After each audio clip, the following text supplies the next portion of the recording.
ಬಿಜೆಪಿಗೆ ಕುಮಾರಸ್ವಾಮಿಗೆ ನಮ್ಮ ಸರ್ಕಾರದ ಮೇಲೆ ಹೇಳಕ್ಕೆ ಏನೂ ಇಲ್ಲ. ಅವ್ರ ಕಾಲದಲ್ಲಿ ಏನೇನು ಅನ್ಯಾಯ ಮಾಡಬೇಕೋ ಮಾಡಿದ್ರು. ಅವ್ರ ಕಾಲದಲ್ಲಿ ಯಾವ ಬಡವ್ರಿಗೂ ಏನೂ ಸಹಾಯ ಮಾಡಲಿಲ್ಲ. ಒಂದು ಕಾರ್ಯಕ್ರಮ ಅವ್ರ ಕೈಲಿ ಕೊಡೋಕ್ಕಾಗಲಿಲ್ಲ.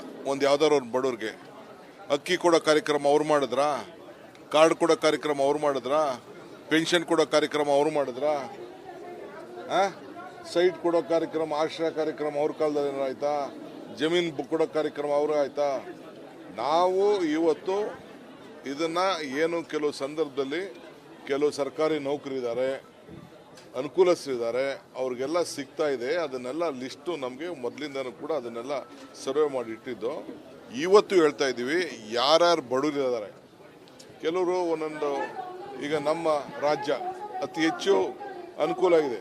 ಕೆಲವು ಕಡೆ ಎಲ್ಲ 5 ಎಕರೆ 10 ಎಕರೆ 20 ಎಕರೆ ಎಲ್ಲ ಇಟ್ಕೊಂಡಿದೆ. 20 ಎಕರೆ 25 ಎಕರೆ ಎಲ್ಲ ಇದೆ.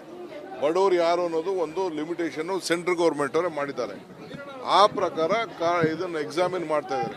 ಕೆಲವರು GST ಕಟ್ತಾ ಇದ್ದಾರೆ, ಕೆಲವರು ಇನ್ಕಮ್ ಟ್ಯಾಕ್ಸ್ ಕಟ್ತಾ ಇದ್ದಾರೆ. ಅಂಥವ್ರನ್ನೆಲ್ಲ ಒಂದು ಲಿಸ್ಟ್ ಮಾಡಿದ್ದಾರೆ. ಅಕಸ್ಮಾತ್ ಯಾರು ಬಡವರಿತ್ತು ಅಂದರೆ ಅದನ್ನೆಲ್ಲ ವಾಪಸ್ಸು ರೆಕ್ಟಿಫೈ ಮಾಡಬೇಕು ಅಂತೇಳಿ, ವಾಪಸ್ಸು ತೆಗೆದಾಕಿದ್ರು ವಾಪಸ್ ಇನ್ನೊಂದು ಸತಿ ಅಪ್ಲಿಕೇಶನ್ ತೊಗೊಂಡು ಅವ್ರಿಗೆ ಕೊಡಬೇಕು ಅಂತೇಳಿ ಸರ್ಕಾರ ತೀರ್ಮಾನ ಮಾಡಿದೆ. ನಾನು ಚೀಫ್ ಮಿನಿಸ್ಟ್ರು, ನಮ್ಮ ಫುಡ್ ಮಿನಿಸ್ಟ್ರು, ರೆವಿನ್ಯೂ ಮಿನಿಸ್ಟ್ರು, ನಾವೆಲ್ಲ ಕೂತ್ಕೊಂಡು RDPR ಮಿನಿಸ್ಟ್ರು ಎಲ್ಲ ನಿನ್ನೆಲ್ಲ ಕೂತ್ಕೊಂಡು ನಾವು ಮಾತಾಡಿದ್ದೀವಿ. ನಾವು ಯಾವ ಬಡವನಿಗೂ ಇಷ್ಟೆಲ್ಲ ಸಹಾಯ ಮಾಡ್ತಾ ಇದ್ದೀವಿ. ಯಾರು ಬಡವ್ರಿಗೆ ನಾವು ತೊಂದರೆ ಮಾಡೋಕ್ಕಿಲ್ಲ. ಅವ್ರಿಗೆ ಅಪೋಸಿಷನ್ ಪಾರ್ಟಿ ಪಾಪ ಅವ್ರಿಗೇನು ಇಲ್ವಲ್ಲ, ಅದಕ್ಕೆ ಏನಾದ್ರು ಒಂದು ಮೊಸರಲ್ಲಿ ಕಲ್ಲು ಹುಡ್ಕುವಂತ ಕೆಲಸ ಮಾಡಬೇಕು. ಆ ಕೆಲಸ ಮಾಡ್ತಾ ಇದ್ದಾರೆ. ಆರ್ಥಿಕ ಪರಿಸ್ಥಿತಿ ಹದಗೆಟ್ಟಿದೆ, ಅದನ್ನು ತುಂಬಿಕೊಳ್ಳೋಕೋಸ್ಕರ ಈ ತರ ಮಾಡ್ತಿದ್ದಾರೆ ಅಂತ ಅವ್ರು ಕುಮಾರಸ್ವಾಮಿಗೆ ಏನಾರು ಹೇಳಿರಿ. ಕುಮಾರಸ್ವಾಮಿಗೆ ಏನ್ ಮಾಡಿದ್ರಿ? ಏನು ಅವ್ನ ಕಾಂಟ್ರಿಬ್ಯೂಷನ್ ಏನ್ರಿ ರಾಜ್ಯಕ್ಕೆ? ಏನು ಹೇಳಿ ಕಾಂಟ್ರಿಬ್ಯೂಷನ್ ರಾಜ್ಯಕ್ಕೆ? ಸುಮ್ಮನೆ ಬರೀ ಗಾಳಿಲಿ ಗುಂಡು ಹೊಡೆಯೋದೇ ಕಾಂಟ್ರಿಬ್ಯೂಷನ್. ಆಯ್ತಪ್ಪ, ನೀನು ಸರ್ಕಾರಕ್ಕೆ ಹಣ ಒದಗಿಸ್ಕೊಡಕ್ಕೆ ಏನಾರು ಮಾಡಿದ್ಯಾ ನಿನ್ನ ಕಾಲದಲ್ಲಿ? SM ಕೃಷ್ಣರವರು ಬ್ರೀವರೇಜ್ ಕಾರ್ಪೊರೇಷನ್ ಮಾಡಿ ಧೈರ್ಯ ತೆಗೆದುಕೊಂಡು ಬಂದರು. ಅವತ್ತಿನ ಕಾಲದಲ್ಲಿ ಬೇಕಾದಷ್ಟೆಲ್ಲ ಮಾಡಿದ್ದಾರೆ. ಸೊ ನಾವು ಆರ್ಥಿಕ ಪರಿಸ್ಥಿತಿನ ಇವೆಲ್ಲ ಇಷ್ಟು ಇನ್ವೆಸ್ಟ್ಮೆಂಟ್ ತೊಗೊಂಡು ಬರ್ತಾ ಇದೀವಲ್ಲ, ಯಾರು ತರ್ತಾ ಇದ್ದಾರೆ ಇನ್ವೆಸ್ಟ್ಮೆಂಟು? ಈಗ ಟೆಕ್ ಸಮಿಟ್ ಮಾಡಿದ್ವಲ್ಲ, ಏನಕ್ಕೋಸ್ಕರ ಮಾಡ್ತಾ ಇದೀವಿ? ಉದ್ಯೋಗ ಸೃಷ್ಟಿ ಮಾಡೋಕ್ಕೆ, ಇನ್ವೆಸ್ಟ್ಮೆಂಟ್ ತೆಗೆದುಕೊಳ್ಳೋಕ್ಕೆ ಮಾಡ್ತಾ ಇದ್ದೀವಿ. ಸೊ ಅದರಿಂದ ಯಾರೇನು ಗಾಬರಿ ಮಾಡ್ಕೋಬೇಕಾಗಿಲ್ಲ. ಪಾಪ ಅವ್ರಿಗೇನು ಕೆಲಸ ಇಲ್ಲ. ಕೊಟ್ಟಿರೋ ಕೆಲಸ ಮೋದಿಯವ್ರ ಕೆಲಸ ಕೊಟ್ಟಾರಲ್ಲ, ಫಸ್ಟ್ ಕೆಲಸ ಮಾಡಲಿ. ಅದೇನೋ ಉದ್ಯೋಗ ಸೃಷ್ಟಿ ಮಾಡ್ತೀನಿ ಅಂತ ಹೇಳ್ತಾರಲ್ಲ ನಮ್ಮ ರಾಜ್ಯದಲ್ಲಿ, ಮಾಡಲಿ. ಅದೆಷ್ಟು ಬೇಕು ಜಮೀನು, ಎಷ್ಟು ಬೇಕು ಬರೀಲಿ ಜಮೀನು. ಯಾವ ಫ್ಯಾಕ್ಟ್ರಿ ಮಾಡ್ತೀವಿ ಅಂತ ಹೇಳಿ ಇದನ್ನ ಪ್ರಾಜೆಕ್ಟ್ ರಿಪೋರ್ಟ್ ಕೊಡಲಿ. ನಾನೇ ನಿಂತ್ಕೊಂಡು ಜಾಗ ಕೊಡಿಸ್ತೀನಿ. ನೋಡ್ರಿ, ನಾನು ಬೇಕು ಅಂತ ಜಯನಗರ ಶಾಸಕ ಕೊಟ್ಟಿಲ್ಲ. ಅವ್ರು ಏನು ಹೇಳಿದ್ದಾರೆ ಅಂದರೆ, ನಾನು ಬೆಂಗಳೂರು ಮಂತ್ರಿ ಆದಮೇಲೆ ಬೆಂಗಳೂರು ಅಧೋಗತಿ ಆಗೋಗಿದೆ ಅಂತ ಹೇಳಿದ್ದಾರೆ ಅವರು. ನನ್ನ ಹತ್ರ ಇದೆ ಆ ಸ್ಟೇಟ್ಮೆಂಟು.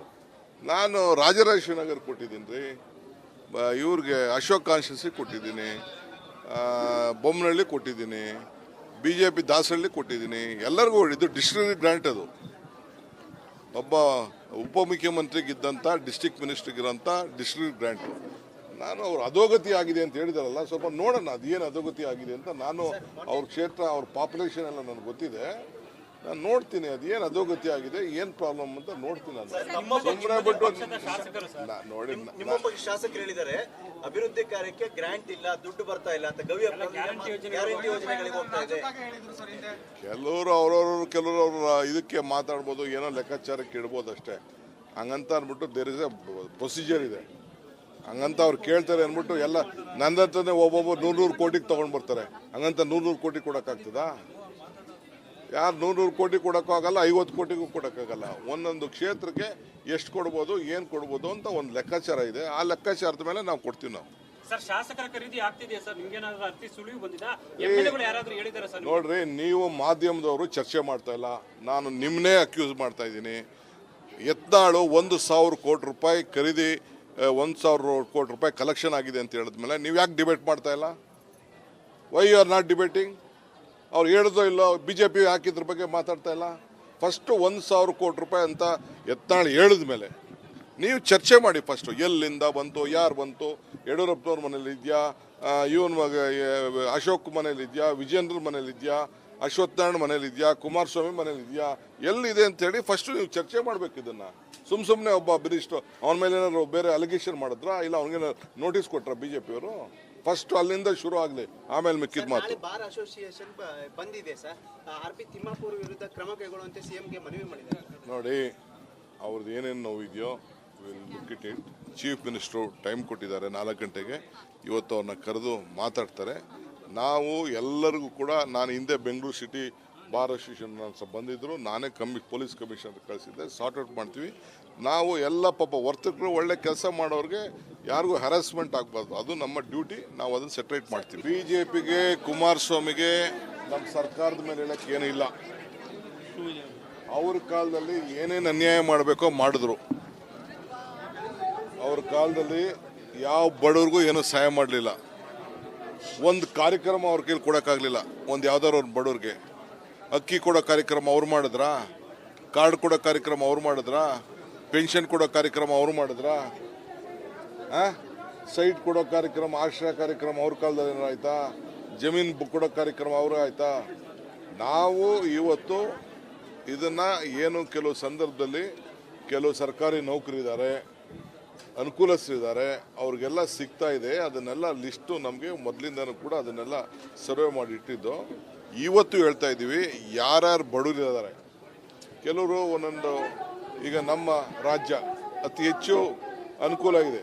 ಕೆಲವು ಕಡೆ ಎಲ್ಲ 5 ಎಕರೆ 10 ಎಕರೆ 20 ಎಕರೆ ಎಲ್ಲ ಇಟ್ಕೊಂಡಿದೆ. 20 ಎಕರೆ 25 ಎಕರೆ ಎಲ್ಲ ಇದೆ. ಬಡವರು ಯಾರು ಅನ್ನೋದು ಒಂದು ಲಿಮಿಟೇಷನ್ನು ಸೆಂಟ್ರಲ್ ಗೌರ್ಮೆಂಟ್ ಅವರೇ ಮಾಡಿದ್ದಾರೆ. ಆ ಪ್ರಕಾರ ಇದನ್ನು ಎಕ್ಸಾಮಿನ್ ಮಾಡ್ತಾ ಇದ್ದಾರೆ. ಕೆಲವರು GST ಕಟ್ತಾ ಇದ್ದಾರೆ, ಕೆಲವರು ಇನ್ಕಮ್ ಟ್ಯಾಕ್ಸ್ ಕಟ್ತಾ ಇದ್ದಾರೆ. ಅಂಥವ್ರನ್ನೆಲ್ಲ ಒಂದು ಲಿಸ್ಟ್ ಮಾಡಿದ್ದಾರೆ. ಅಕಸ್ಮಾತ್ ಯಾರು ಬಡವರಿತ್ತು ಅಂದರೆ ಅದನ್ನೆಲ್ಲ ವಾಪಸ್ಸು ರೆಕ್ಟಿಫೈ ಮಾಡಬೇಕು ಅಂತೇಳಿ, ವಾಪಸ್ಸು ತೆಗೆದಾಕಿದ್ರು ವಾಪಸ್ ಇನ್ನೊಂದು ಸತಿ ಅಪ್ಲಿಕೇಶನ್ ತೊಗೊಂಡು ಅವ್ರಿಗೆ ಕೊಡಬೇಕು ಅಂತೇಳಿ ಸರ್ಕಾರ ತೀರ್ಮಾನ ಮಾಡಿದೆ.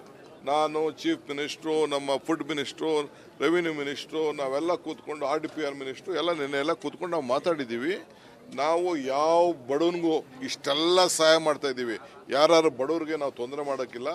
ಅವ್ರಿಗೆ ಅಪೋಸಿಷನ್ ಪಾರ್ಟಿ ಪಾಪ ಅವ್ರಿಗೇನು ಇಲ್ವಲ್ಲ, ಅದಕ್ಕೆ ಏನಾದ್ರು ಒಂದು ಮೊಸರಲ್ಲಿ ಕಲ್ಲು ಹುಡ್ಕುವಂತ ಕೆಲಸ ಮಾಡಬೇಕು. ಆ ಕೆಲಸ ಮಾಡ್ತಾ ಇದ್ದಾರೆ. ಆರ್ಥಿಕ ಪರಿಸ್ಥಿತಿ ಹದಗೆಟ್ಟಿದೆ, ಅದನ್ನ ತುಂಬಿಕೊಳ್ಳೋಕೋಸ್ಕರ ಈ ತರ ಮಾಡ್ತಿದ್ದಾರೆ ಅಂತ ಅವ್ರು ಕುಮಾರಸ್ವಾಮಿಗೆ ಏನಾರು ಹೇಳಿರಿ. ಕುಮಾರಸ್ವಾಮಿಗೆ ಏನು ಮಾಡಿದ್ರಿ? ಏನು ಅವ್ನ ಕಾಂಟ್ರಿಬ್ಯೂಷನ್ ಏನ್ರಿ ರಾಜ್ಯಕ್ಕೆ? ಏನು ಹೇಳಿ ಕಾಂಟ್ರಿಬ್ಯೂಷನ್ ರಾಜ್ಯಕ್ಕೆ? ಸುಮ್ಮನೆ ಬರೀ ಗಾಳಿಲಿ ಗುಂಡೊಡೆಯೋದೇ ಕಾಂಟ್ರಿಬ್ಯೂಷನ್. ಆಯ್ತಪ್ಪ, ನೀನು ಸರ್ಕಾರಕ್ಕೆ ಹಣ ಒದಗಿಸ್ಕೊಡಕ್ಕೆ ಏನಾರು ಮಾಡಿದ್ಯಾ ನಿನ್ನ ಕಾಲದಲ್ಲಿ? SM ಕೃಷ್ಣರವರು ಬ್ರಿವರೇಜ್ ಕಾರ್ಪೊರೇಷನ್ ಮಾಡಿ ಧೈರ್ಯ ತೆಗೆದುಕೊಂಡು ಬಂದರು. ಅವತ್ತಿನ ಕಾಲದಲ್ಲಿ ಬೇಕಾದಷ್ಟೆಲ್ಲ ಮಾಡಿದ್ದಾರೆ. ಸೊ ನಾವು ಆರ್ಥಿಕ ಪರಿಸ್ಥಿತಿನ ಇವೆಲ್ಲ ಇಷ್ಟು ಇನ್ವೆಸ್ಟ್ಮೆಂಟ್ ತೊಗೊಂಡು ಬರ್ತಾ ಇದೀವಲ್ಲ, ಯಾರು ತರ್ತಾ ಇದ್ದಾರೆ ಇನ್ವೆಸ್ಟ್ಮೆಂಟು? ಈಗ ಟೆಕ್ ಸಮಿಟ್ ಮಾಡಿದ್ವಲ್ಲ, ಎಂತಕ್ಕೋಸ್ಕರ ಮಾಡ್ತಾ ಇದೀವಿ? ಉದ್ಯೋಗ ಸೃಷ್ಟಿ ಮಾಡೋಕ್ಕೆ, ಇನ್ವೆಸ್ಟ್ಮೆಂಟ್ ತೆಗೆದುಕೊಳ್ಳೋಕ್ಕೆ ಮಾಡ್ತಾ ಇದ್ದೀವಿ. ಸೊ ಅದರಿಂದ ಯಾರೇನು ಗಾಬರಿ ಮಾಡ್ಕೋಬೇಕಾಗಿಲ್ಲ. ಪಾಪ ಅವ್ರಿಗೇನು ಕೆಲಸ ಇಲ್ಲ. ಕೊಟ್ಟಿರೋ ಕೆಲಸ ಮೋದಿಯವ್ರ ಕೆಲಸ ಕೊಟ್ಟಾರಲ್ಲ, ಫಸ್ಟ್ ಕೆಲಸ ಮಾಡಲಿ. ಅದೇನೋ ಉದ್ಯೋಗ ಸೃಷ್ಟಿ ಮಾಡ್ತೀನಿ ಅಂತ ಹೇಳ್ತಾರಲ್ಲ ನಮ್ಮ ರಾಜ್ಯದಲ್ಲಿ, ಮಾಡಲಿ. ಅದೆಷ್ಟು ಬೇಕು ಜಮೀನು, ಎಷ್ಟು ಬೇಕು ಬರೀಲಿ ಜಮೀನು. ಯಾವ ಫ್ಯಾಕ್ಟ್ರಿ ಮಾಡ್ತೀವಿ ಅಂತ ಹೇಳಿ ಇದನ್ನ ಪ್ರಾಜೆಕ್ಟ್ ರಿಪೋರ್ಟ್ ಕೊಡಲಿ. ನಾನೇ ನಿಂತ್ಕೊಂಡು ಜಾಗ ಕೊಡಿಸ್ತೀನಿ. ನೋಡ್ರಿ, ನಾನು ಬೇಕು ಅಂತ ಜಯನಗರ ಶಾಸಕ ಕೊಟ್ಟಿಲ್ಲ. ಅವ್ರು ಏನು ಹೇಳಿದ್ದಾರೆ ಅಂದರೆ, ನಾನು ಬೆಂಗಳೂರು ಮಂತ್ರಿ ಆದಮೇಲೆ ಬೆಂಗಳೂರು ಅಧೋಗತಿ ಆಗೋಗಿದೆ ಅಂತ ಹೇಳಿದ್ದಾರೆ ಅವರು. ನನ್ನ ಹತ್ರ ಇದೆ ಆ ಸ್ಟೇಟ್ಮೆಂಟು.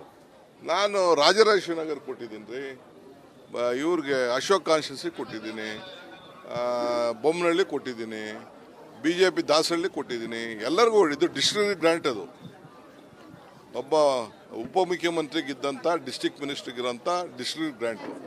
ನಾನು ಅವ್ರು ಅಧೋಗತಿ ಆಗಿದೆ ಅಂತ ಹೇಳಿದಾರಲ್ಲ, ಸ್ವಲ್ಪ ನೋಡೋಣ ಅದೇನು ಅಧೋಗತಿ ಆಗಿದೆ ಅಂತ. ನಾನು ಅವ್ರ ಕ್ಷೇತ್ರ, ಅವ್ರ ಪಾಪ್ಯುಲೇಷನ್ ಎಲ್ಲ ನನಗೆ ಗೊತ್ತಿದೆ.